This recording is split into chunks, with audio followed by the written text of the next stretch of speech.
kanya ginagawa. Sandali, ba't hindi natin question yan? Bakit sila sumusweldo? Tama. Bakit sila sumusweldo? Sige, akin sasabihin yan. Ngayon, Mamaya, pupunta tayo dyan. Pagpuntan! Kalma lang. Walang problem. Ang asya mo kung ano, ating ka na. Ang makinig ka.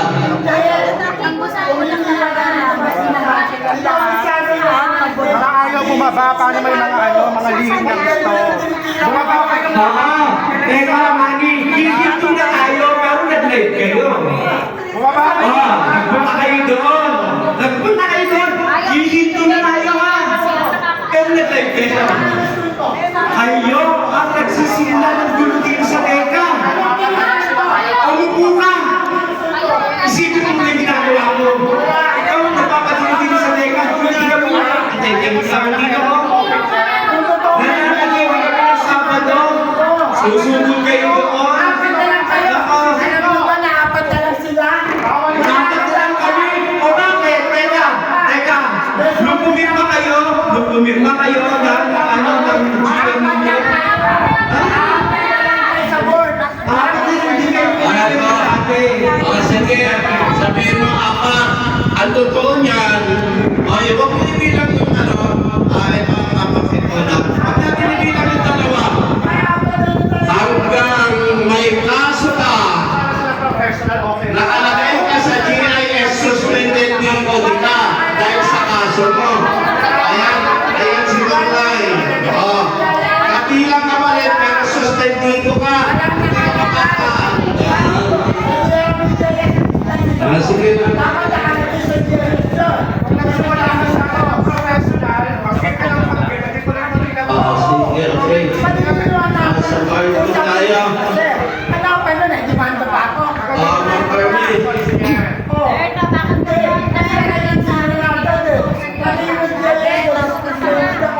Sabi mo may tatakatin. Hindi ba sa akin? Hindi kayo makakuha. sa mga binabanggit niya. Pero wala naman silang nagawa. Simula sumuko. Alam niyo ba, sabi sa Manila City Hall, bakit apat lang kayo? Apat na kami.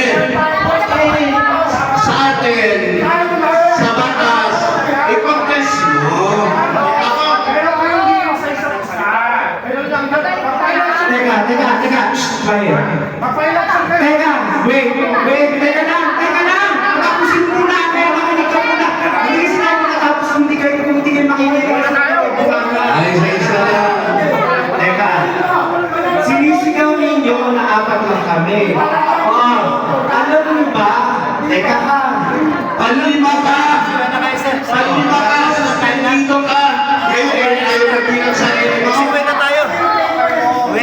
Suspendid na rin ka, Facebook ka, suspendido. Hanapan ng suspension. Magsisimula ito tayo. Ano po natin? Paano mo magsasalita? Hello po, magandang hapon po sa inyo. Magpapakilala lang po ako, tayo President ng Tagaligang Panorama. Ako po ay isa sa mga board officer ng Tagaligang. Ganito po ito,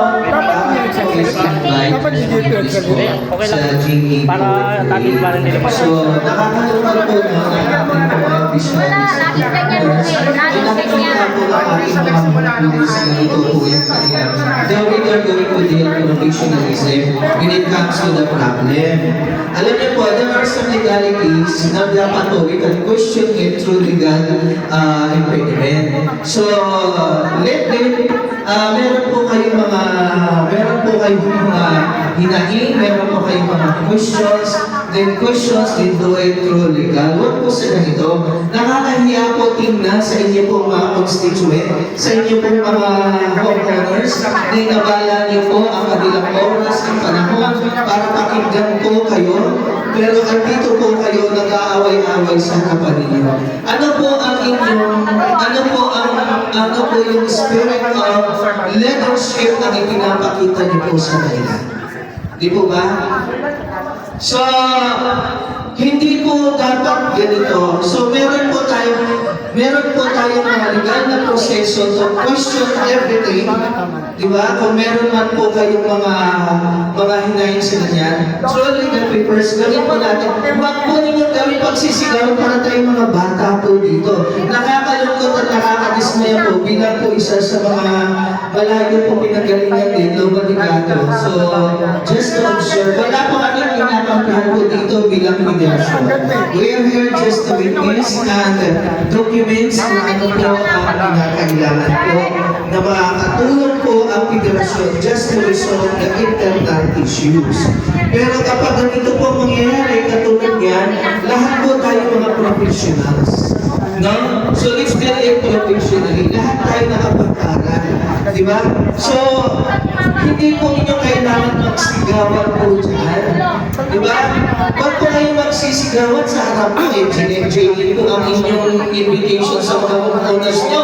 Tandaan nyo po, yung asosasyon na hinahawakan nyo bilang mga leader, nagagaling po ang pondo dyan sa mga tao na andyan na binabastos ninyo.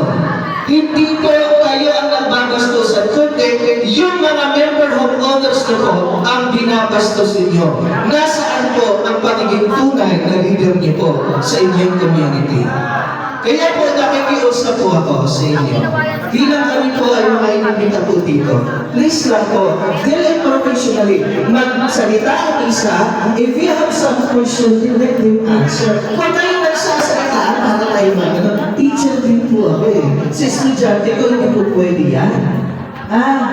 Sa atin po sa pamilya, yung mga anak natin, pag nag-away, hindi po pwede sabay-sabay po sila. Di ba? So, siguro, ito po yung aming na para kami sabihin namin is, punta tayo doon. Kami po ay makikinig at may mga dokumento naman po ipinasa na inaaral din po namin. Wala po kami kakampihan po sa inyo. Ang sa atin lang is, Dative Rancho, sino nagpatawag ng General Assembly, patapusin po sa kanila. Then kung kayo naman po ay meron din pong nais na sabihin, then schedule your own General Assembly, ipatawag din po ang inyo pong mga homeowners. Di ba? Na wala pong kaguluhan. Kasi nakakahiya po, no? Di ba? Nakakahiya po talaga sa lahat ng mga member po ninyo. Kasi sa totoo lang, kung ako ang member, ang hihilingin ko sa inyo, palitan kayong lahat. Kasi pampagulo kayo. Di ba? Kasi kung pwede niya nilang isipin ng babae, wala po sa atin dito professional na hindi po pwede magpakumbaba. Ang tawag ko doon, nasaan ang simple word na respeto. Huwag po natin kakalimutan. Sa pamumuno po sa asosasyon, napakahirap po ako. Mag-i-angels na pa akong Pangulo, pero tama po yun, napakahirap po ang kalagayan ng isang officer, ng isang Pangulo. Wala kang ginawa. Lahat ng ginawa mong mabuti sa taong ayaw makita ang kabutihan mo, masama ka. Kahit wala kang ninakaw, may ninakaw ka. Lahat po yun, kasi kung bahagi na po yun sa pagiging isang leader mo. Kaya lang, siyempre, yung katulad nito, please lang naman po. Kaya hindi ko mapigilan, sabi ko pwede po bang mag-intervene na kasi this is the first time for the 8 years na nasa homeowners ako. This is the first time na nakawitness ako na parang tayo, nabubroll tayo. Di ba? Andiho tayo. Nasa harap yung ating mga homeowners na in-invite. Inabala po natin. May mga trabaho yan, nagpapahinga yan. And yet, ang makikita nila sa atin sa harapan. Di ba? Leader sa leader. Ano po yan? It's because of the position. Temporary. It's because if we are looking for our own dignity, then let's do it. Di ba? Gawin po natin through legal process. If you have some question, pero yung ganito po, please lang naman po. Huwag yun naman po gawin dito na yung mga tao po dito, tingnan nyo, mga tao nagsiuyan na, bakit? Dismayado po doon po sa course of action na meron na pinakita po ninyo. Di ba? Dahil wala nang respeto. Di ba? Wala nang respeto. Pati sila na inabala ninyo. Actually, sila dapat ang inano natin. Dapat hindi po gano'n. So, kung itutuloy po yung GA, please po ituloy po at kami makikinig ng matiwasay, maayos. Kung meron man pong grupo na mag-question pakinggan po. Meron naman po sa part ng JD ng question and answer Di ba? May open forum naman po kayo At in the open forum doon professionally, huwag pong nagsisigawan tayo, pagsisigawan kayo parang wala tayong mga pinag-aralan. Tapos tayo po yung tatawagin mga presidente, BOD, pero dahil pa tayo ng mga miyembro na tapat na nagbabayad ng monthly dues, pero gastos ang nakikita, binabastos sa harapan, nagbabastosan yung ating pong mga opisyal. Huwag naman po gano'n. Okay po, so yun lamang po. So kami po ay mag-stay. Kasi sabi ko uwi na ba tayo? O tama ba yung pinuntahan natin? Pero yun lang po, ito pa isang paalala dahil ito pa isang General Assembly. Kung sino po yung nagpatawad sa General Assembly, sige po, bigyan natin. And we still have that chance naman. Magpatawag na tayo ng General Assembly. Diba? Hanggang sa susunod. Para ilalakad po natin. Kasi sa kahit anong usapin sa OWA, kapag hindi po dinaan sa mabuting usapan, tandaan niyo po, ito po ang sisira sa inyong komunidad. Magkakaroon kayo ng dalawang paksyon. Kung yun ang gusto po ninyo, magkakaroon kayo ng dalawang paksyon na sa bandang huli ang masisira ang inyong komunidad. Hindi po kayo magiging maayos. Kaya ngayon pa lang po, pag-isipan po natin yan at siguraduhin po natin na lahat ng ating mga salita ipakita natin yung pagiging may pinag-aralan. Okay? Respeto po, huwag nating kakalimutan. Yun lamang po. Salamat. Thank you po.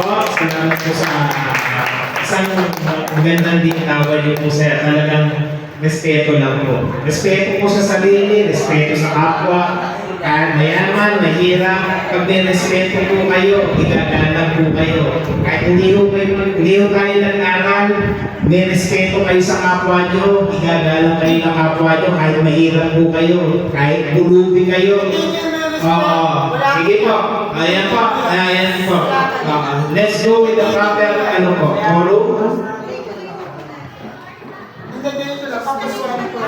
Hindi po.